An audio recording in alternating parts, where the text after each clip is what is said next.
Je fais un texte en 2 chapitres, qui est un très long texte, sur De Gaulle et Pétain. Et Gilles William et les autres ne me reprochent que l'histoire de la question juive. C'est très révélateur déjà de notre regard d'aujourd'hui, judéocentré. C'est-à-dire que à l'époque, il faut se remettre dans le contexte de l'époque, en 40, la France vient de subir sa plus grande défaite militaire de son histoire, je dis bien de son histoire, depuis Azincourt.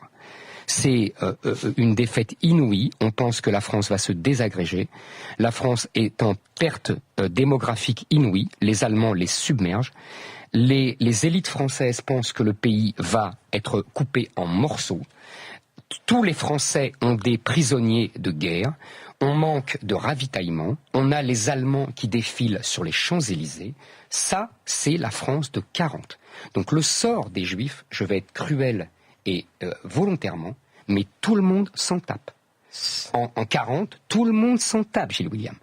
Deuxièmement, le général de Gaulle, Londres, il y a pour la plupart les premières personnes qui rejoignent le général de Gaulle sont des gens de l'Action française, des gens que monsieur appellerait d'extrême droite.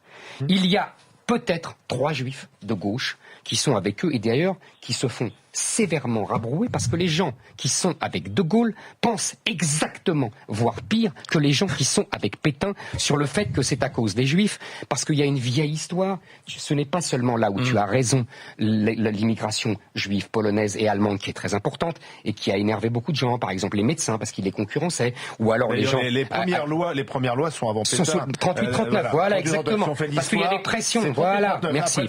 Mais voilà, bien sûr, donc c'est parce qu'il y a ça. Et puis il y a une plus ancienne histoire, qui est que les révolutions communistes ont été faites essentiellement par des juifs, que ça soit en Russie, que ça soit en Hongrie, que ça soit en Allemagne ou que ça soit en France. Donc les bourgeois, les gens qui aiment l'ordre, le judéo-bolchevisme n'est pas né comme ça. Vous voyez, donc c'est une vieille... Et je remonte, il y a un autre chapitre dont on ne parle jamais, sur les Rothschild. C'est-à-dire que je montre comment les Rothschild ont financé les guerres contre Napoléon, et ensuite le James Rothschild est devenu une espèce de deuil de Londres sur la France. Tout ça est une longue histoire que tu peux encore ajouter au anti-judaïsme catholique si tu veux. Mais moi, je pense comme Hannah Arendt, pardonne-moi, que ces 2 histoires